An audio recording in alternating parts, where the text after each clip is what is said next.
कल हमने Google document की बात की थी, गूगल डॉक्स कहते हैं उसको। तो देखिए उसमें एक फीचर होता है वॉइस टाइपिंग का, और सफ़ेद रंग का जो प्लेन पेपर होता है उस पर वो जो कुछ भी आप कहते हैं आपकी आवाज़ को, आपकी बातों को वो टेक्स्ट के रूप में टाइप कर देता है, और पेज पर पेज इस तरह से आप तैयार कर सकते हैं, और जो कुछ भी आपको लिखना है वो टाइपिंग करने के बजाय इस तरह से आप लिख सकते हैं। ये बिल्कुल चैट जीपीटी की तरह लिखता चला जाता है लगातार, और इसकी एक्यूरेसी जो है वो बहुत ही अच्छी है।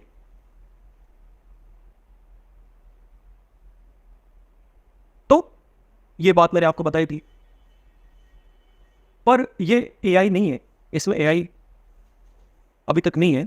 और गूगल जो है वो सबसे बड़ी कंपनी है इंटरनेट की जगत की, तो नए इनोवेशन लगातार उसमें होते रहते हैं, और उसके जो प्रोडक्ट हैं, उसकी जो वेबसाइट पर जो ऐप्स हैं उसके, वो बहुत काम के हैं। रोज़मर्रा की जो हम ज़िंदगी जीते हैं ना, तो उसमें अगर उनको सीख लिया जाए तो बहुत काम के हैं वो, और सीखना चाहिए सभी को। तो गूगल डॉक्यूमेंट में मैंने आपको बताया था कि एक फीचर होता है वॉइस टाइपिंग का, जिसके द्वारा हम जो कुछ भी कहेंगे ना वो टाइप होता चला जाएगा। लेकिन ये तो बात हुई एक सिंपल, एक मेहनत करने वाला जो प्रोसेस है। अगर आपको आता है तो आप उसको टाइप कर पाएंगे, किताब पढ़कर भी आप टाइप कर सकते हैं उसमें। लेकिन चैट जीपीटी जो होता है उसके पास में अपना खुद का एक कलेक्शन होता है, अपना खुद का एक डाटा बैंक होता है, और उसके अनुसार वो सब कुछ सारे आंसर्स देता है। और इससे भी ज़्यादा बेहतर तरीका है, चैट जीपीटी से भी ज़्यादा बेहतर तरीका मुझे मिला जो पहले से उपलब्ध था। मतलब चैट जीपीटी की जो प्रिडिक्शन की बात हम कर रहे थे कि हम पहले से जानते थे इसके बारे में, और इसका काम करने का प्रोसेस जो है, तो इससे भी ज़्यादा बेहतर तरीका था वो। और वो तरीका था इंटरनल ऑडियो को रिकॉर्ड करना। मतलब इंटरनल जो ऑडियो होता है ना, उसको वो लगातार बिना किसी शोर के, बिना किसी डिस्टर्बेंस के वो टाइप करता हुआ चला जाए। ऑडियो के रूप में हो सकता है, वीडियो के रूप में हो सकता है, यूट्यूब पर वीडियोज़ होते हैं सारे। तो किसी भी वीडियो की जो है वो लैंग्वेज उसमें सेलेक्ट करके और उसे ऑन करके छोड़ दिया जाए, तो वो सारा का सारा इंटरनल जो प्रोसेस है, जो भी ऑडियो आएगी और जितनी स्पष्टता के साथ बातें होंगी वो सब वो लिखता चला जाता है। ये उसका प्रोसेस, तो ये बिल्कुल एआई जैसा है, चैट जीपीटी के जैसा। और मुझे तो ये ज़्यादा बेहतर लगा था, क्योंकि चैट जीपीटी के जो आंसर्स है ना वो उतने ज़्यादा परफेक्ट नहीं थे, और ज़्यादा गहराई नहीं थी उन बातों में, जनरल बातें थी। हालांकि कई बातों में वो बहुत बेहतर है, बहुत ही ज़्यादा बेहतर है। लेकिन जैसे हमारे काम के लिए बहुत सारी बातें ऐसी होती हैं जो वीडियो के फॉर्म में होती है, हम चाहते हैं उसको हम लिख लें, टाइप कर लें, तो वो उसमें टाइम लगता है ना। तो ये वो प्रोसेस था जिसमें किसी भी वीडियो को बिल्कुल उसी प्रकार से टाइप करते हुए वो चला जाएगा, और पूरा वीडियो की जो जो कुछ भी कहा गया है उसको, और इस तरह से आपको बहुत ही बेहतर कंटेंट मिल पाएगा। क्योंकि इंसान जो है ना वो जब बातें करते हैं वीडियो में तो बात अलग होती है, और जब लिखते हैं तब वो बात बिल्कुल बदल जाती है। और तो इस तरह से हमको ये अभी जो नया आविष्कार हुआ है चैट जीपीटी, इसके बारे में पता था, और इसको यूज़ भी कर रहे थे पहले। 2016 की बात है ये। फिर अभी जो लगातार नए आविष्कार हो रहे हैं, बहुत सारे आविष्कार अभी नए नए आए हैं, तो क्या हम इनके बारे में पहले से जानते थे, या कोई भी संकेत हमको पहले भगवान ने इस तरह का दिया था, या इस तरह का कोई प्रोडक्ट हमने पहले कभी देखा था? अभी जैसे कि स्मार्टफोन है, स्मार्टफोन एक ऐसा क्रांतिकारी आविष्कार है जो पूरी दुनिया को जिसने बदल दिया है, बिल्कुल बदल दिया है। अब एक बार क्या हुआ, जब ये नया नया फ़ोन आया था, तो 2004 की बात है ये। तो एक व्यक्ति मुझको मिला था उनका, तो मैं फ़ोन पर बात कर रहा था, तो उसने कहा कि इससे बात हो जाती है क्या, इसमें तो तार ही नहीं। उस टेलीफोन के बारे में पता था, गाँव का व्यक्ति था सीधा साधा। और मैंने कहा हाँ, दुनिया में कहीं भी बात कर सकते हैं। तो उसको विश्वास ही नहीं हुआ इस बात पर, गाँव से आया था वो, पहली बार उसने फ़ोन देखा था, या देखा होगा उसने, लेकिन उसे वो सोचता था हमेशा कि कैसे हो जाती है बात। उसने और भी फ़ोन देखे होंगे, लेकिन वो हमेशा शहर में आता था, सोचता था कैसे हो सकता है ऐसा छोटा सा स्मार्टफोन और उससे पूरी दुनिया में कैसे बात हो जाती है। मतलब मुझे भरोसा ही नहीं हुआ, मैंने उसके सामने फ़ोन करके दिखाया कि देखो ऐसे बात हो जाती है।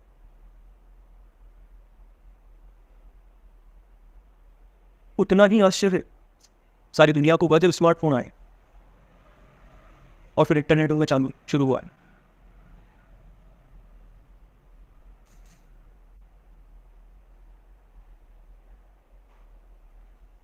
मेरा एक दोस्त गांव में मिला मुझे, तो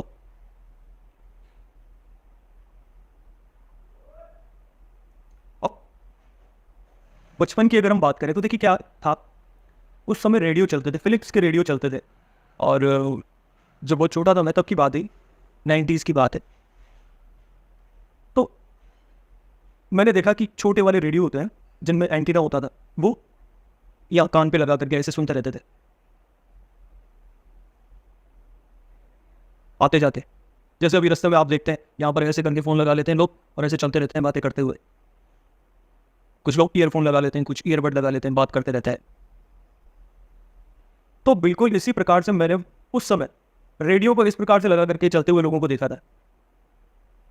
तो वो बिल्कुल वही बात है, दृश्य के रूप में चलता है। देखिए, ये सब भगवान का जो आध्यात्मिक अनुभूतियों का जो तरीका है, या फिर लाइफ एक्सपीरियंस का जो तरीका है, वो दृश्य रूप में चलता है। मतलब आपने कैसे देखा है उसे, उस दृश्य को। और क्योंकि छोटे बच्चों को भी दृश्य रूप में देखा हुआ कोई भी शिक्षा जो है वो हमेशा याद रहती है।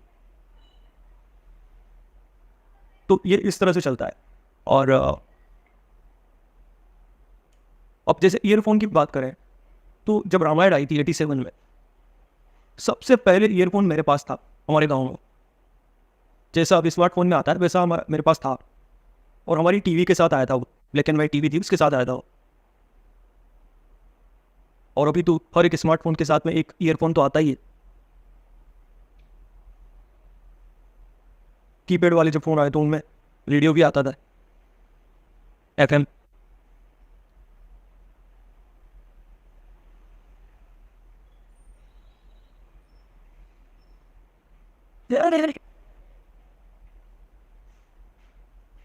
तो जितने आविष्कार हम अभी काम में ले रहे हैं, वो सब कैसे हम उनके बारे में पहले से जानते थे। ये मेरी बात नहीं है, ये सभी की बात है, सभी इंसानों के लिए है ये बात। और अब हम क्योंकि लाइफ एक्सपीरियंस पर आ गए हैं और उसकी बात कर रहे हैं, आध्यात्मिक अनुभूतियां तो सभी को प्राप्त नहीं होती, पर लाइफ के एक्सपीरियंस जो है वो तो सभी के लिए उपलब्ध है। और भगवान जो है वो कैसे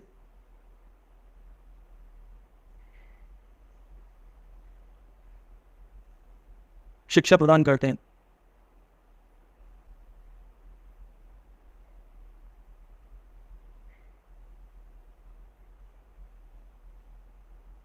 बचपन में एक खिलौना बनाया मैंने, माचिस जो होती है ना, तो माचिस की सारी तीलियां निकाल करके उसका जो नीचे वाला जो अंदर जो उसमें डिब्बा होता है जिसमें तीलियां रखी हुई होती है, उसको लिया, उसमें बीचों बीच एक छेद कर दिया और एक धागा जो है उसको बांध दिया, और लगभग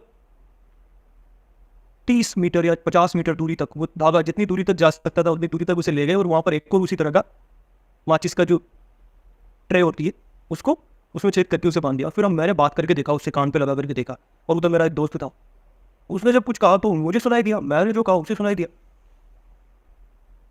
ये जो खिलौना था वो बिल्कुल कोई भी बना सकता है, अभी भी बना सकते हैं उसे। तो ये पूरी तरीके से एक सफल प्रयोग था।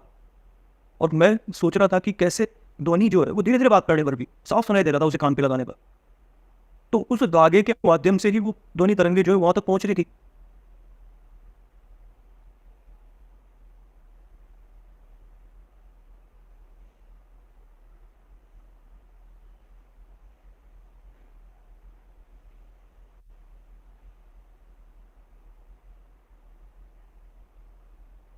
अभी देखा होगा आपने बहुत सी बार, जब भीड़ के इलाके में वो लोग होते हैं तो कीपैड फोन जिनके पास होते थे वो क्या करते थे, पहले कान पे लगा लेते थे, बात करते थे, हाँ हेलो। फिर जब बात करनी हो सुनने के लिए तो, और जब बात करनी होती थी तो यहाँ ले आते थे अपने, अभी यहाँ आके बात करते थे। फिर जब सुनना होता फिर आवाज ऐसे लगा लेते। मैंने देखा है ऐसे कई लोगों को। तो ये बात जो है वो बचपन में इस तरह से भगवान ने बता दी थी। तो लाइफ एक्सपीरियंस जो होते हैं वो इतने ज्यादा महत्वपूर्ण होते हैं। धन्यवाद।